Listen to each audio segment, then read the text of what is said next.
Order! Order! You are an incorrigible delinquent at times. Behave yourself, man!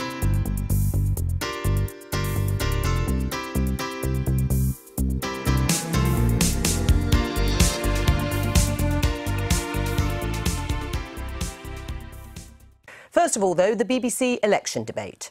Senior politicians from the 7 main political parties took to the stage in Cambridge last night. Theresa May's rivals accused her of lacking guts for not attending, with Labour's Jeremy Corbyn deciding late on that he would take part. So how did it go? Well, here's our Adam with the highlights of that debate. Hugh Edwards is here. Must be a biggie. You could be watching Britain's Got Talent on the other side, but on this stage, it's all about which politician has got talent. And the debate's been electrified before it's even started by the last-minute decision of Jeremy Corbyn to come and stand at this podium. The Conservatives sent the Home Secretary, who may have felt at times that it was 6 against 1. They are promising a dementia tax, an end to the winter fuel payment, and cuts to the pension. I think those people deserve to know by how much. Why is Britain the second biggest arms dealer in the world? Why are we selling to 22 of the 30 countries on the government's own human rights watch list? I would just say this, since Amber Rudd seems so confident that this is a country at ease with itself. Have you been to a food bank? Have you seen people sleeping around our stations? Have you seen? So Amber Rudd cast herself in the role of the grown-up on stage. Well, I just have to take on some of Jeremy Corbyn's fantasy economics. I mean, he has this monetary wish list in his manifesto. It's very easy to think about how you spend money. It's much harder to think about how you raise money. And his proposals don't add up. It's though he thinks it's some sort of game, a game of Monopoly, perhaps, where you ask the banker for the red money to buy the electrics, the green money to buy the railways, and the yellow money to buy the gasworks. Well, it's not like that, Jeremy. In the spin room, we watched the inevitable row about who'd negotiate the best Brexit, which turned into an argument about immigration. A city the size of Hull came to this country net. That's going to be a Birmingham over a 5-year period. It's unsustainable. What we need to do is we need to reduce immigration, and we do it by having an Australian points-based system. So if you've got the skills that this country needs, yes, please come here and work, but beyond. UKIP has just claimed that people voted to leave the European Union, and in so doing, they also voted to curb immigration. I don't think we can read that into the result. Although quite a lot of the time, it just sounded like this. £30 million every single day. Hang on, and we would transfer that. We would transfer. But was the real star of the show the woman who wasn't there? So you've heard the squabbling and discord of disagreement here tonight. You've seen the coalition of chaos in action. But in the quiet of the polling booth, you have a clear choice. A vote for anyone other than Theresa May is a vote for Jeremy Corbyn and that coalition. Leadership is about understanding the people you represent, is about being prepared to learn, is about not being so high and mighty you can't take advice. It is also about bringing people with you. It is also about ensuring that your responsibilities to protect the safety and security of everybody in this country and to lead a government that cares for everybody in the country. The Prime Minister is not here tonight. She can't be bothered, so why should you? In fact, Bake Off is on BBC Two next. Why not make yourself a brew? You are not worth Theresa May's time. Don't give her yours. No time to watch Bake Off when there's post-match spinning to be done. Be honest, would you rather be at home watching Bake Off? I don't watch Bake Off, I'm afraid. For all the sometimes people talking over themselves, and there was a lot of that tonight, my own view is that the moderator, that Masha should have had a switch that could switch their mics off. Yes. There's David Davis with his finger in his ear. Do you think it was all too much for him? Well, backstage, after 90 minutes of shouting and all their spinning, it has left my ears ringing. But has it changed how anyone will vote? Well, that's the key question. And joining us in the studio is the Home Office Minister, Brandon Lewis. Welcome to the programme. Why didn't Theresa May take part? Well, I think actually what we saw in the clip you just showed highlighted is she made absolutely the right decision. While everybody's shouting over each other, she's getting on with doing the job and getting out there talking to people across the country. Not running scared. No, not at all. She was out yesterday talking to residents. She's been taking questions from the press far more than Jeremy Corbyn, and obviously debates him at question time, PMQs, pretty much every week. And actually, she did make the right decision, didn't she? As far as she was concerned, she wasn't part of this seven-way squabble, as the Conservatives have described it. I think she made a cowardly and arrogant decision to have a snap election and then not be willing to subject yourself to a debate directly with the other party leaders. Seems to me to treat the electorate with contempt. I saw a film of her so-called meeting the electorate. She was outside an aircraft hangar. Tight in, you saw lots of people around her. The camera then pulled away and there were about 20 people, and it was a completely staged event. Her excuse for not doing the debate was, oh, I'm meeting the electorate. She's meeting the electorate in such controlled circumstances. All politicians meet them in fairly staged manner. So it's not a very good answer, is it, to say I'm meeting the electorate? Right. In terms of Jeremy Corbyn, he decided late on that he was going to take part, and he was there defending Labour's policies. Yeah, and outlining actually some of the fantasy stuff that they want to, you know, not able to outline where the money's coming from. What is the fantasy for example, stuff? with the nationalisation, they haven't outlined how much it's going to cost, how they're going to pay for it. Seems to forget the fact when he talks about security that he himself, by his own admission, has voted against anti-terror laws for 35 years, including the Investigatory Powers Act just last year, where they didn't vote. With the Shadow Home Secretary who wants to disband MI5. It's just not credible for them to argue that they can look after the security of our country when they're coming from that sort of position. But in terms of being brave about standing in a debate like this with opposition, with rivals from other parties, he did at least put his money where his mouth is. Well, Theresa May was at the debate, obviously, on Monday night. She's got the debate with the public. Of course, with other politicians. But it is a discussion with the public, the people who are going to vote, as what will about be a discussion tomorrow with night the as well. Other party leader? Why not? She goes face to face with Jeremy Corbyn at PMQs week in, No, but this is an election week out. campaign when Parliament's not sitting. The country is watching the Prime Minister.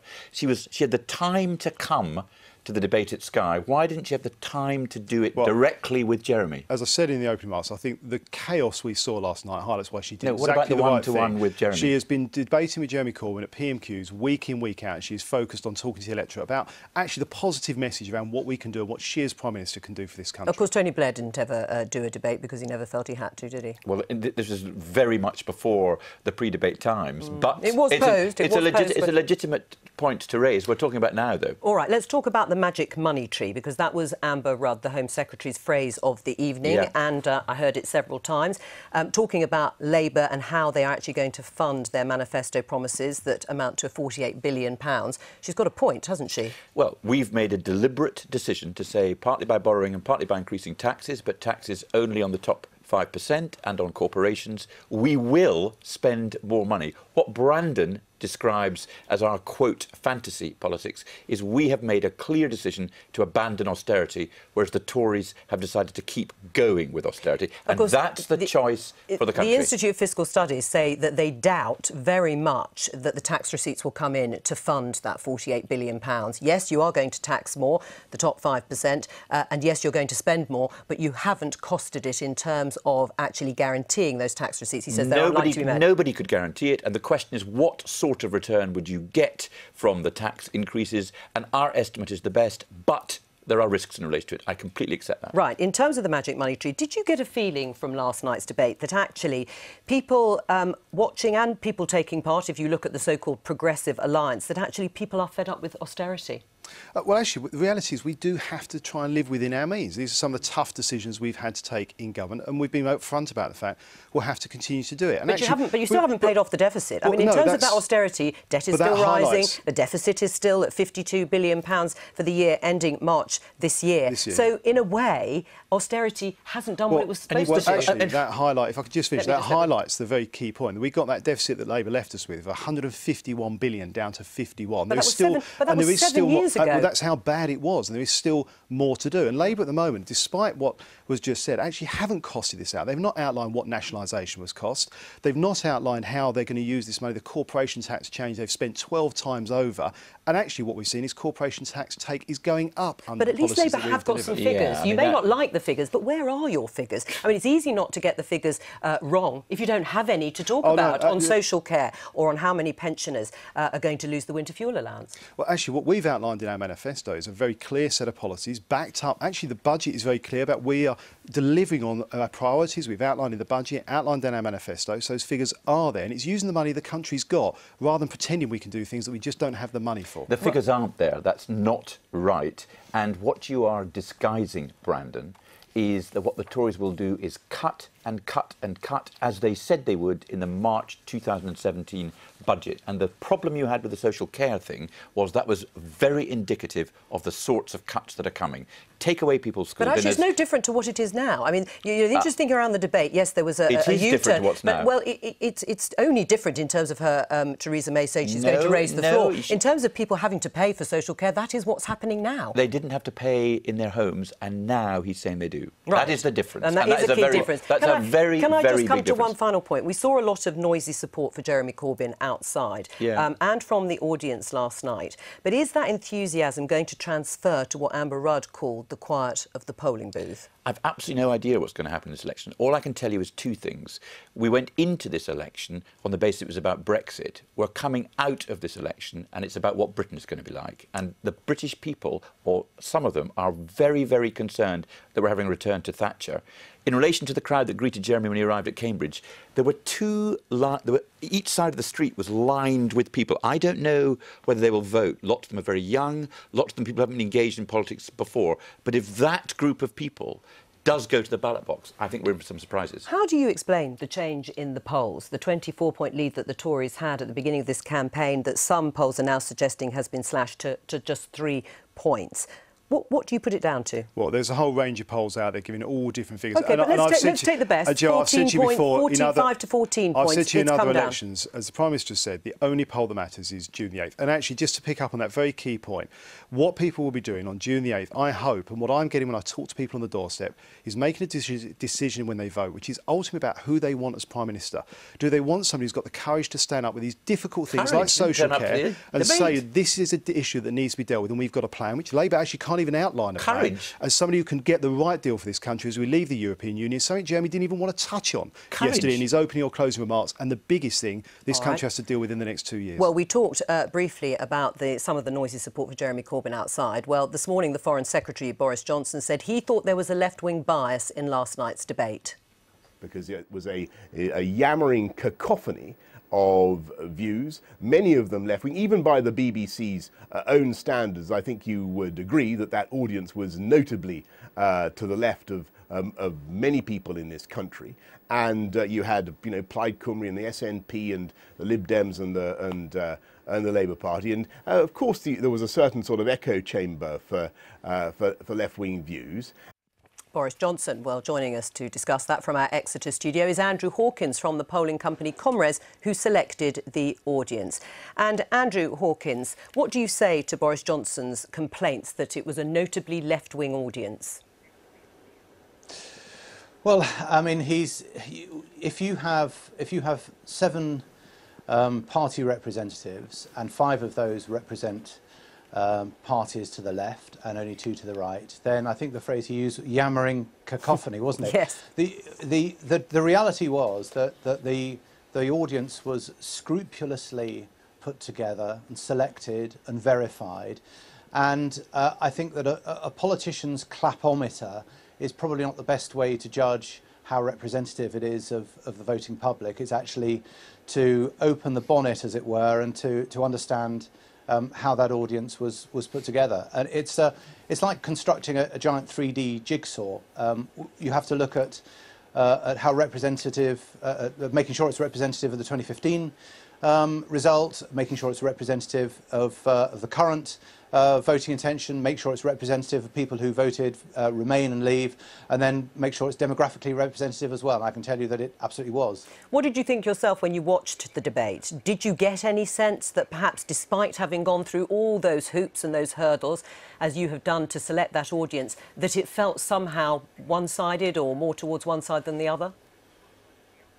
Yeah, certainly, there's no question that, in my mind, that Amber Rudd and to an extent Paul Nuttall were up against a more vocal crowd. That's for sure. But actually, when you watch what the audience were doing, half the audience were clapping at those moments and half weren't. And you don't hear the ones who are not clapping, only the ones who do. So actually, yeah, it's true, it was noisy. I can understand why it came across like that, but when you look at how people are actually behaving, it wasn't the case. And in the end, I presume, whatever looks good on paper, the reality can somehow appear quite different. Well, you can, of course, get a dynamic where people on one end of the spectrum are reluctant to make as much noise as people on the other end of the spectrum, and there may well have been a bit of that last night as well. Andrew Hawkins, thank you very much.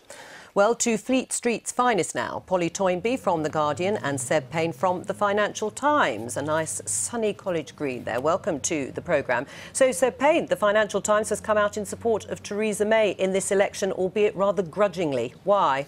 Indeed, we looked at all the options on offer here and we didn't really like any of them. The FT's view is pro-market, pro-free trade and pro-capitalism, and it really was almost sort of an ugly baby contest for us to see which one we felt would be the best thing. Now, we obviously live in a democracy, and this election is choosing about who wants to be the next Prime Minister, and we consider Jeremy Corbyn's programme would actually be quite dangerous for the country economically. It would not see growth and prosperity, particularly for our readers in the City of London, and therefore Theresa May is probably the best person to get us through the Brexit deal. And I would say she's the safer bet, not the safer option. It is a bet. We still think Brexit is a bet, and we'll see how it turns out. Right, Polly Toynbee, was the Prime Minister wrong to skip the debate last night, do you think? Will it have major consequences for her, or does it not really matter? I'm not sure about major consequences, but it's the one thing people will take away from it is that she was fit and she ran away, and Jeremy Corbyn was there. I mean, being there was quite important, I think. Also, they may take away from it that Amber Rudd probably did rather better than she would have done, and she came out of it reasonably well. I mean, the shy Tories in the audience didn't back her up very much. They were there, but they were awfully shy. So she was rather out on her own, but made a reasonable fist of it. But as ever, what surprises people when they see Jeremy Corbyn is that he's so much better than they thought he'd be. And he has the great advantage of having started this campaign with very low expectations, and he has well exceeded them. Right, let's go back to the issue of Brexit, because certainly both Theresa May and Jeremy Corbyn have got speeches on that today. So, Payne, do you think that's come a little too little and a little too late? Well, this is obviously part of the reset that the Conservatives are trying to do now, and folks are all about Brexit, because any other topics they're on bit shaky ground. If they talk about their manifesto or spending or social care, then Labour has been able to score some points there. Whereas on Brexit, which is what this election was supposed to be about for Theresa May, they're focused on saying, I'm the best person to get the Brexit deal. And having been around the country, I think voters do get that sense. If you're saying, who do you want sitting opposite Michel Barnier, Jean-Claude Juncker, Angela Merkel and Emmanuel Macron, then people do feel Theresa May is probably the best person. So if they focus on that message, hammer it again and again and again, then that's the place they can probably get the best hay from. But at this late stage, it might be a little bit too little too late. I mean, is it going to change any votes now, Polly Toynbee, on the issue of Brexit? Because if you drill down on what both parties are saying in their manifestos now on Brexit, there isn't that much to pick between them.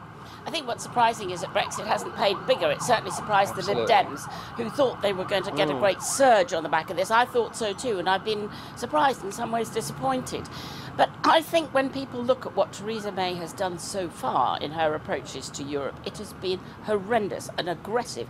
She's behaved as if it were the enemy. She talks in kind of military terms. There's no doubt at all that Labour's team would be infinitely better. They'd be more emollient. They would treat them as friends and partners. And how are we going to get through this as best we can for both sides together? Whereas Theresa May and her team, as written all over her bus, are going at it like bulls in China shop. But I think Labour has, the European has not been particularly friendly towards us. We heard from Angela Merkel this week saying, well, Britain, we can't rely on that. It doesn't really matter. So it doesn't matter how friendly you are towards Europe. They're going to be tough with us as well. So you've got to be tough from both sides, you know. Well, I mean, it depends what you mean by tough. What you want is a deal that works well for Europe. We don't want to see Europe fall apart. Even Theresa May says she very much doesn't want to do damage to Europe.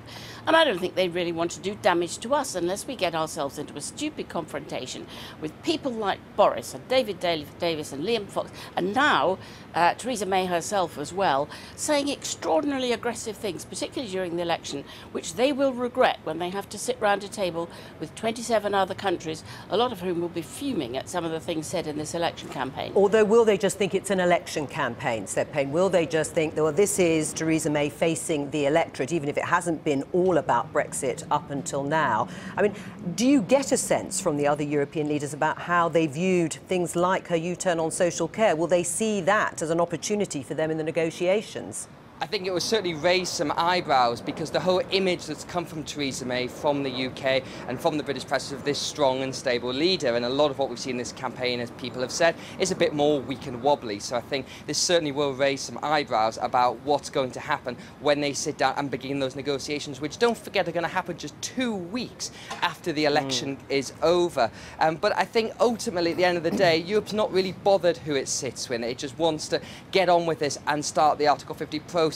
And so much of the actual debate will be done behind closed doors. I mean, a lot of bargaining and horse trading that we won't actually see. And they do know ultimately Theresa May does need to act tough, and she is trying to appeal to the 52% that backed Brexit in this referendum. So I don't think it really matters too much for the eventual outcome.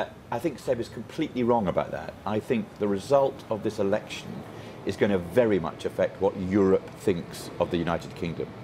If Labour won the election, then the profound sense in Europe would be that the demotic talk of Mrs May, those mad allegations that European officials and politicians were trying to interfere in the election, was being repudiated by the British people. And your view that they just see Britain as one amorphous mass is completely wrong. Well, just finally, on the magic money tree, Polly Toynbee, we'd all like one, of course. Is that line now going to be pushed, well, I presume it is, very hard by the Conservatives about Labour's policies, which the IFS, as I have said, are wildly optimistic? Well, they've said the same about the Tory manifesto, which has very little costings in it at all. I don't think that Labour has suggested spending any more than the Tories are going to be spending on tax cuts, corporation tax, inheritance tax, taxes that benefit business and the better off. Enormously extravagant tax cuts that the country certainly can't afford at a time when our public services are falling apart. And I think that's going to be the tension. Does she really mean austerity? No, she means giving away money to some people while taking yet more away from everybody's public services. Polly Toynbee, hang on, Charlie. Polly Toynbee and Seb Payne, thank you very much.